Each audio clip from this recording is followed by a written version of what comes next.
हालांकि अभी स्थिति उतनी गंभीर नहीं है, लेकिन रेड फ्लैग जरूर दिखने लगा। गोल्ड की बात करें तो हाल ही में इसमें करीब 2.75% की गिरावट आई और ये $4500 के स्तर से नीचे आ चुका है।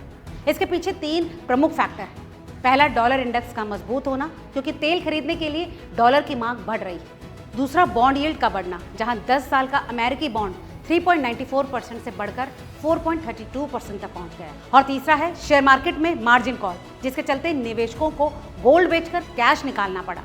लेकिन यहाँ एक अहम बात समझनी होगी कि जैसे ही तेल का संकट थोड़ा शांत होगा, डॉलर की मांग कम होगी और गोल्ड को सपोर्ट मिलेगा।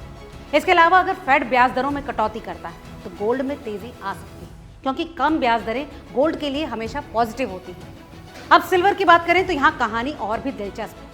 हाल ही में सिल्वर 81 से गिरकर 61 तक आ गया, यानी करीब 15 से 16% की बड़ी गिरावट। लेकिन इसके बाद इसमें जबरदस्त रिकवरी भी देखी गई और ये फिर से 67 से 68 के स्तर पर पहुंच चुका है। सबसे बड़ा संकेत है कि कॉमेक्स में सिल्वर का स्टॉक लगातार घट रहा है और मार्च महीने में ही 14,458 मीट्रिक टन की भारी डिलीवरी हुई। शंघाई मार्केट में सिल्वर बाकी बाजारों की तुलना में $10 महंगा बिक रहा है, जो ये दिखाता है कि फिजिकल डिमांड मजबूत है। इसका मतलब ये है कि भले ही पेपर ट्रेडिंग के जरिए कीमतों को दबाने की कोशिश हो रही है, लेकिन असली बाजार में मांग बनी हुई है। दोस्तों, इसके साथ ही एक और बड़ा खतरा अब धीरे धीरे सामने आने लगा है और वो है प्राइवेट क्रेडिट मार्केट। यहाँ डिफॉल्ट्स बढ़ने लगे हैं, जो कि एक साइलेंट रिस्क है। अगर ये सेक्टर हिलता है तो इसका असर पूरे फाइनेंशियल सिस्टम पर भी पड़ सकता है।